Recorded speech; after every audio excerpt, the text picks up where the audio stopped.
back to the channel, friends and family. I thought I'd take this time today, and while I'm taking a little break here, share with y'all our homesteading journey.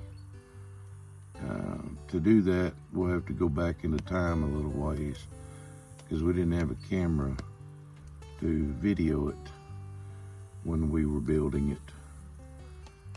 We did take a lot of pictures, so I'll try my best to navigate through the pictures and talk about it as they play.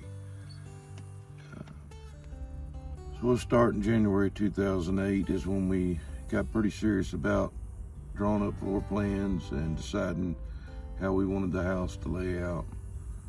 And in May of 2008, we started on my family's property with the groundwork and started working on it. We didn't hire any contractors. We just had a handful of friends and family come over and help us, and we built it from the ground up and was moved in by Thanksgiving of 2008. So I see a lot of people, young couples now like we were then, starting to build their homesteads and building houses, and a lot of them are doing a lot of the stuff themselves, and I think that's great.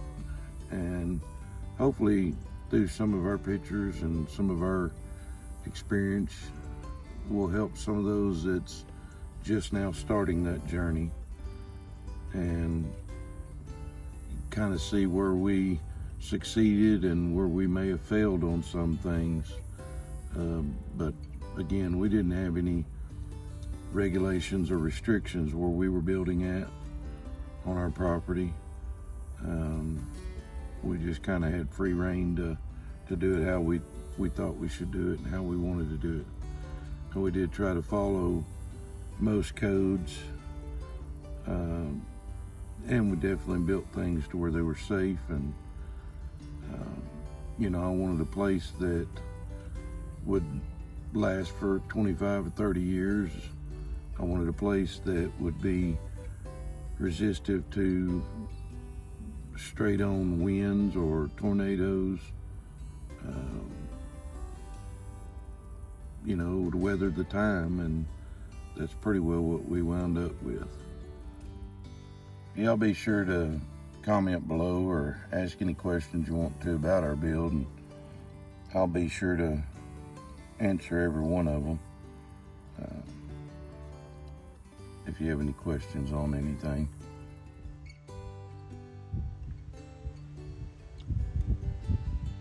We decided on a 30 by 60 foot shotgun style house. We took and buried 2 7/8 inch drill stem pipes 4 foot into the ground on every upright pipe, sunk in concrete and rebar. And we built our own 8-inch metal C-purlin rafters, fully welded out in our shop. Stood them up with a little Kubota there. We come across those with 4-inch metal C-purlins for the main runners. We come back with vinyl shop style insulation onto that, and then put 29 gauge ag panel new tin on the roof. And then we came through with pier and beam style floor, which we anchored at the corners and every upright post. We wound up welding angle iron to those, you'll see here in a minute, and bolted it to the main seal beams and runners of the house.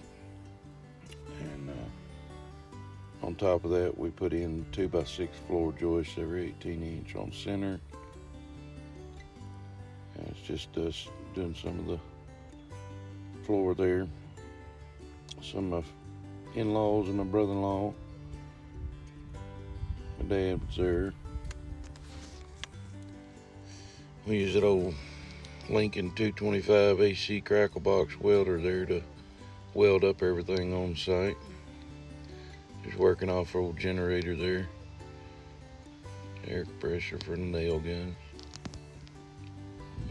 We scrimped a lot on this project as we found best deal we could on materials for 2008.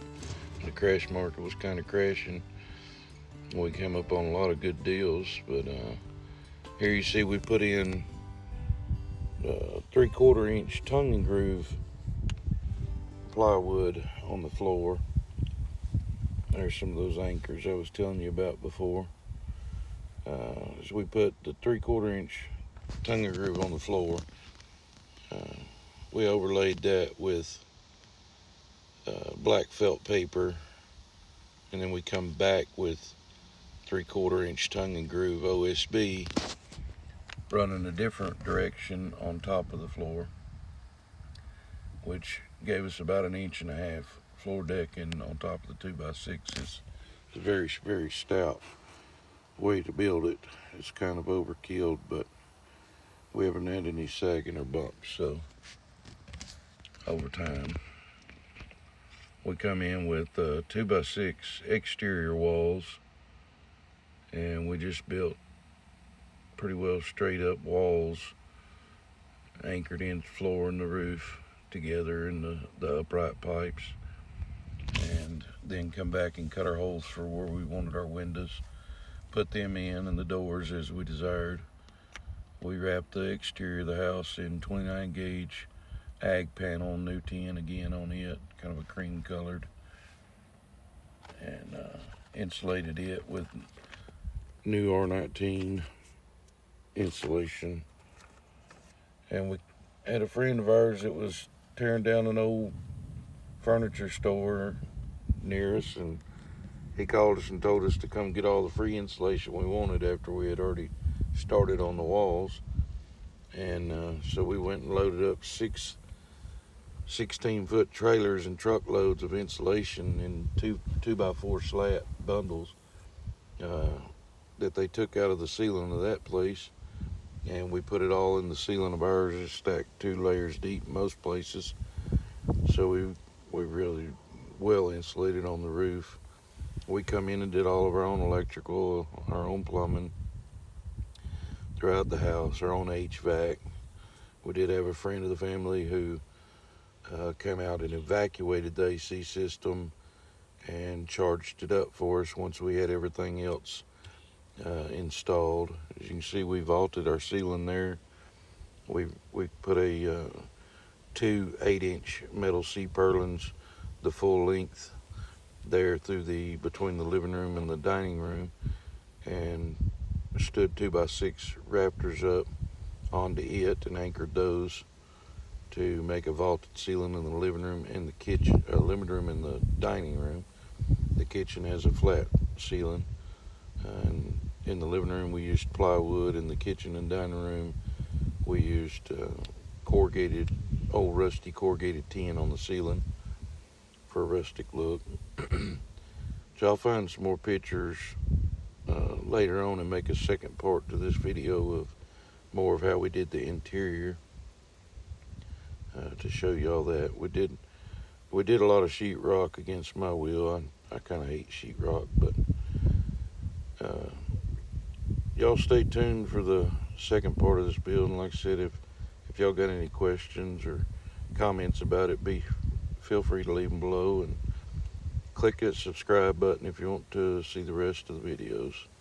Click the like, it kind of helps our algorithm. Thank y'all.